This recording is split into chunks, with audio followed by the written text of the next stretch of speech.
ನಾವು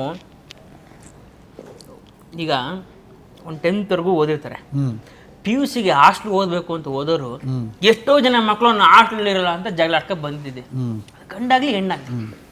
ಅಂಥದ್ರಲ್ಲಿ ಒಂದು ಹೆಣ್ಣು ತನ್ನ ಇಡೀ ಅಂದೇನು ಬರೀ ಬಾಲ್ಯ ಅಲ್ಲ, ಆಲ್ಮೋಸ್ಟ್ ಅಲ್ಲ ಪ್ರೌಢಾವಸ್ಥೆ ಎಲ್ಲ ಬಂದು ಯೌವನದಲ್ಲೂ ಕಳೆದು ಅಷ್ಟು ವರ್ಷ ಅಪ್ಪನ ಮನೇಲಿ ರಾಜಾರೋಷವಾಗಿದ್ದವು ಪಟ್ಟಂತ ಇಲ್ಲಿ ಶಿಫ್ಟ್ ಆಗಿಬಿಡ್ತಾಳೆ. ಯಾವುದೋ ಒಂದು ಅಪರಿಚಿತ ಮನೆಗೆ ಬಂದು ಇದನ್ನ ನನ್ನ ಮನೆ ಅಂದ್ಕೊಂಡು ಒಂದು ವಾರಕ್ಕೆ ನನ್ನ ಮನೆಯೇ ಅನ್ನೋ ಥರ ಫೀಲ್ ಮಾಡ್ಕೊಂಡು ಇರಬೇಕಲ್ಲ, ಅದು ಬಹುಶಃ ಅದನ್ನು ನಾವು ಗೌರವಿಸ್ಬೇಕು. ಪ್ರತಿಯೊಬ್ಬ ಗಂಡನೂ ಅದನ್ನು ಗೌರವಿಸ್ಬೇಕು. Nice, well shed. ಅದು ಬಹಳ ಮುಖ್ಯ. ಯಾಕಂದ್ರೆ ನಾವು ಅರ್ಥ ಮಾಡ್ಕೋಬೇಕನ್ನ. ಅವಳಿಗೇನು ಆಮೇಲೆ ಇಷ್ಟು ದಿನ ಆಗಿದೆ ಯಾಕೆ ಇನ್ನೂ ಅಡ್ಜಸ್ಟ್ ಆಗ್ತಿಲ್ಲ ಅಂತ ಅಂದ್ಕೊಳ್ಳೋದಲ್ಲ. ಹೇಳಿದ್ನಲ್ಲ, ಒಬ್ಬ ಹಾಸ್ಟ್ಲ್ ಹೋಗಕ್ಕೆ ಅಡ್ಜಸ್ಟ್ ಆಗೋಕ್ಕೆ ಎಷ್ಟು ಟೈಮ್ ಬೇಕು. ಇನ್ನು ಮನೆಯಿಂದ ಮನೆ ಬಿಟ್ಟು ಬಂದು ನನ್ನ ಮನೆ ಅಂದ್ಕೊಳ್ಳೋದು ಇದೆಯಲ್ಲ, ಅದು ಭಾಳ ಕಷ್ಟ.